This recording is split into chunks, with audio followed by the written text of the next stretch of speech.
This video is the first in what we hope will be a long series of videos in which we interview people we meet to learn what life is like in other parts of the world and to hear their stories. Okay, we're here today with our friend Joseph Mulondo. Joseph, can you tell us a little bit about yourself and about your background? Well, thank you for the opportunity. My name is Joseph Mulondo, and I'm from Uganda, Buganda tribe, one of the biggest tribe in Uganda, and the kingdom of Buganda, occupying almost 3/4 of Uganda's land, approximately 9 million people, Buganda, out of 48 million in the whole country. Awesome, thank you. And how did we come to meet you? Can you tell us what you do for a living? Well, I'm into agriculture and tourism. So how I met Brian and the family, it was through recommendation of my great friend Atria, but still it was through tourism. Yeah. And what sort of farming do you do? What do you do in agriculture?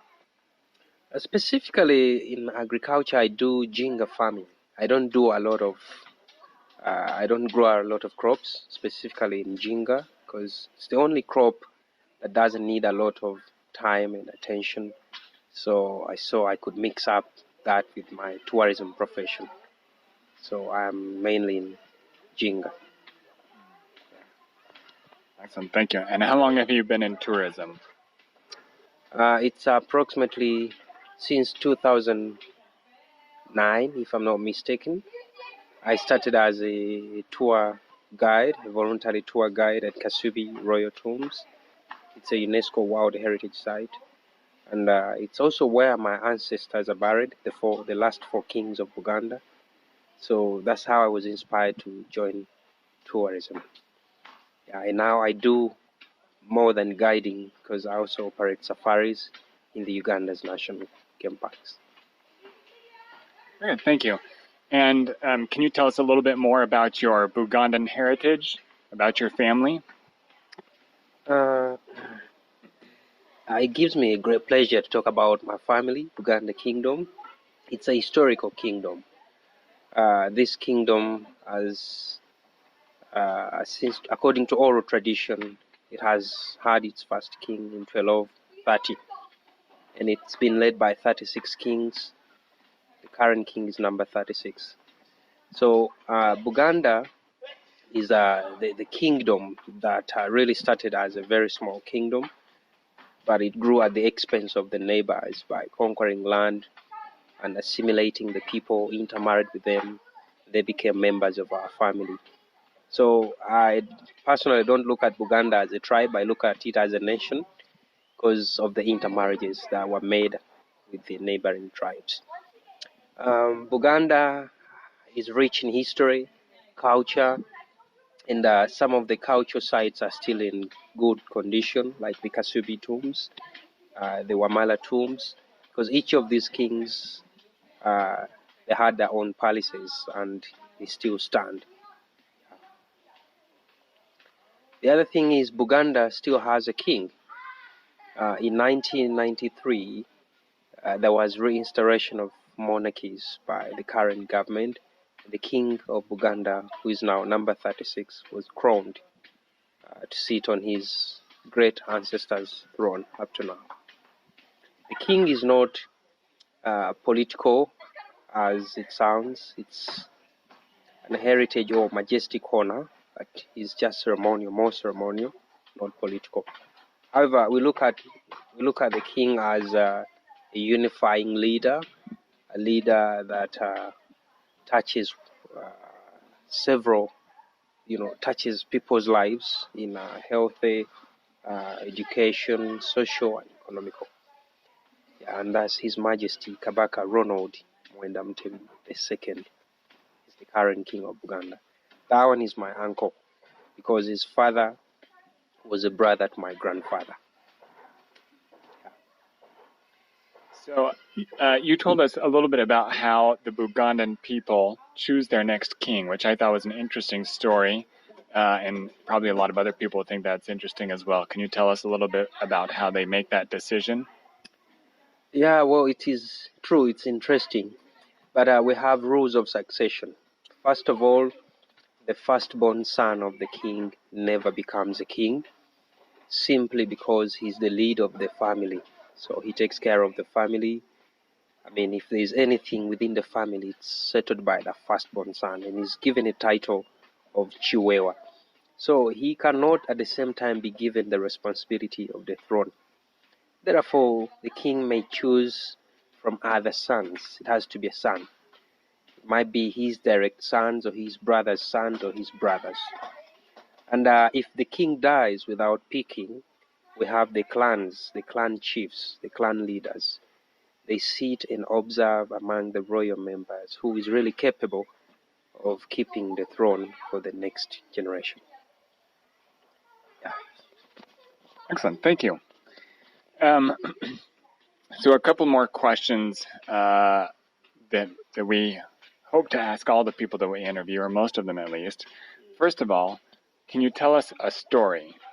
This can be a story from your life, from your past, or it can be a cultural story, or any sort of story that you'd like to tell. Well, there's one funny story. One time there was this is a fiction story. There was a group of boys who had a very nice doll, and each of them wanted to take it. So they said, let's put a test or a task for all of us. The one that says the best lie takes it.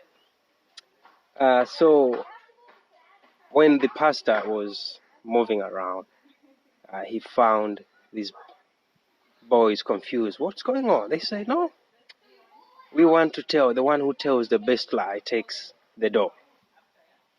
And the pastor told them, it's not good to lie, even when you're young.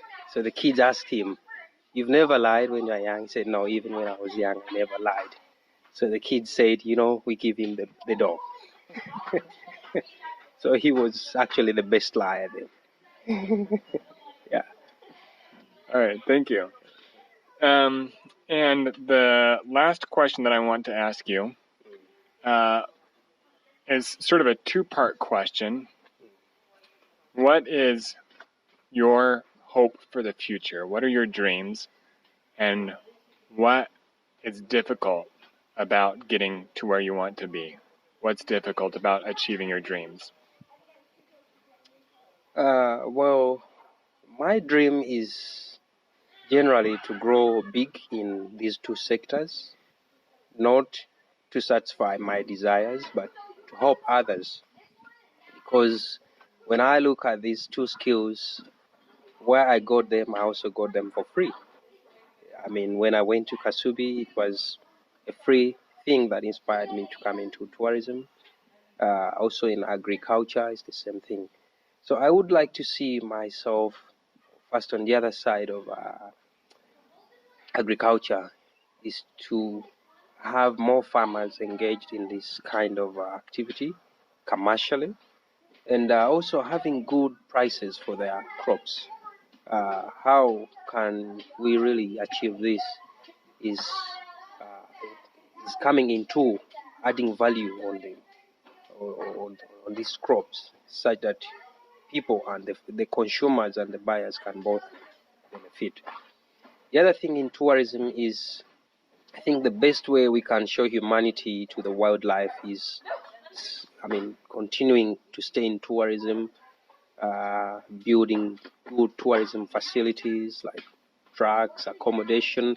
I mean, this gives hope for the future. Because when I look at the national parks, they were gathered before I was born. It benefited people that I did not see. So I think it's my dream is to see it continuing, and we conserve the wildlife in that way. Yeah.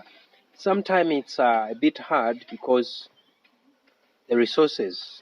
First of all, you may have a vision that is not owned by the people in authority, which also makes it very hard to achieve what you are yearning for. Yeah, basically that, I should say.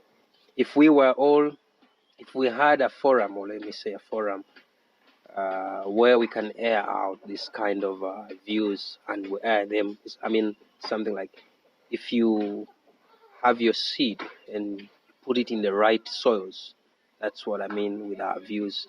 You may have good views about tourism, about agriculture, but the people in authorities may not be looking up to the view you have. So that makes it hard also, because when the machines come in, if we have authorities with such a views, even when you import the machines to add value on Jinga, for example, the authorities will be friendly and they will not tax this because they know it's going to provide jobs to the people. But if they don't see the way you see it, they'll look at tax first before this. So that also becomes a problem. Great. Thank you, Joseph, for your time and for sharing your thoughts with us. Is there any last thing that you would like to say to the few people who watch our YouTube channel? Oh yeah, well, I think what I can tell them is the best thing you can do for yourself is by being a gift to the other person. Your life has more value when you share your your your experience, your care. I mean, doing it in the name of humanity. What you have today has more value when it helps others.